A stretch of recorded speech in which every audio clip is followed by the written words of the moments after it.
guys, it's Maria.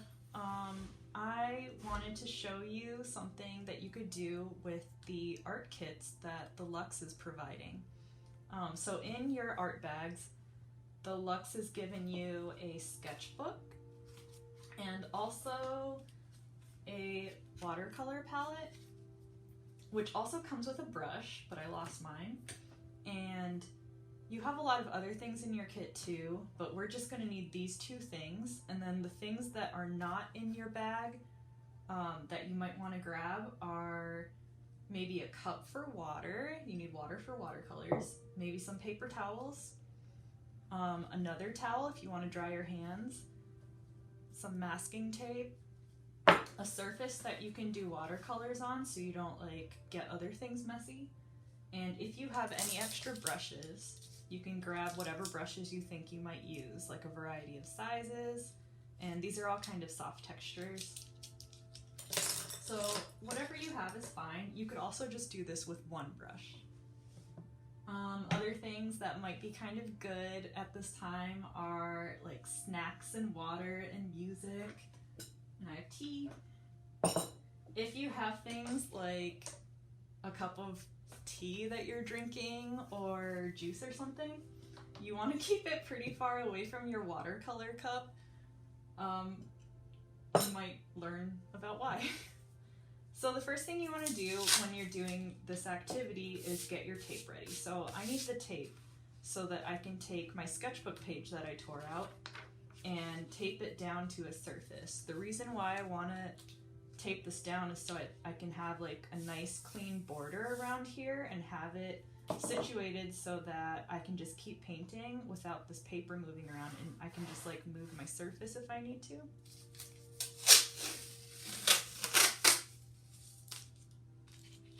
So this is just masking tape, and I have had experiences with masking tape like tearing the paper apart when removing it. So one of the tricks that I learned when I was in high school, I think, was to take your masking tape and put it on a cloth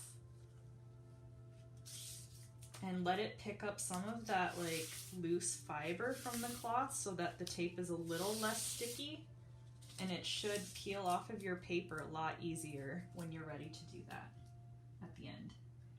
So right now I'm just deciding how big of a border I want. Sometimes I want like thicker borders so I can doodle on the white edges. Sometimes I just want like a really fine border because I might not actually do anything decorative with that. But I want it to be kind of clean looking.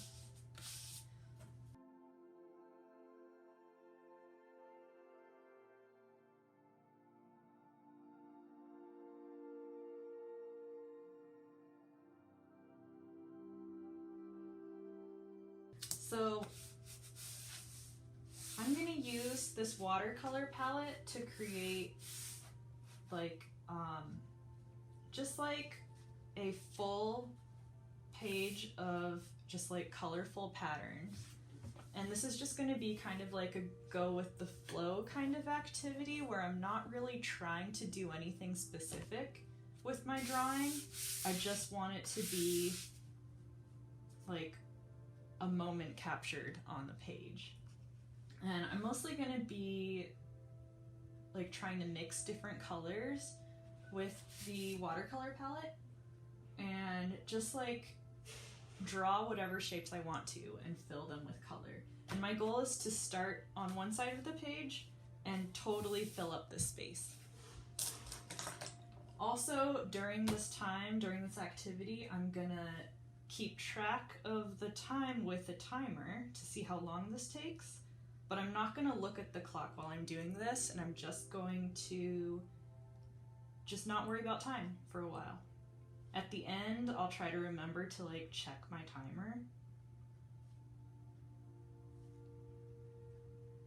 Stopwatch started.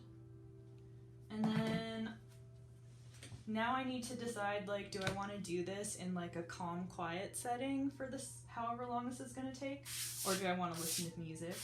And I think I'm gonna just like be quiet for a while, but I'm probably gonna put music on, and we'll see how it goes. You're welcome to listen to music if you want to also. Alright, let's get started. So to use the watercolors, you just want to take your brush and get a little bit of water and choose what color you want to start with first. So I want to try not to use the colors straight from the palette as they are. I want to try to always have them mixed. And I'm going to use just like this clear lid part of the container to be like my mixing palette. And if that gets like too overflowed with color and I'm done with those colors, I'm going to use a piece of paper towel to dry it off, and then I'll be able to mix new colors there. So I'm going to start with, I think I'll start with green.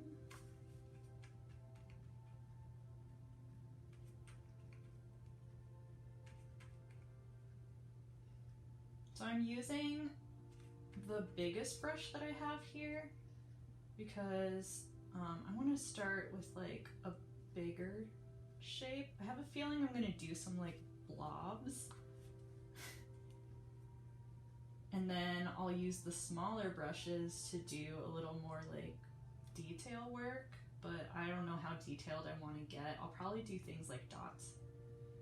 So with this green, I'm also going to grab some blue and mix that in. Oh, that's kind of nice. Okay, so a bunch of green and like a splotch of blue is what I'm starting with.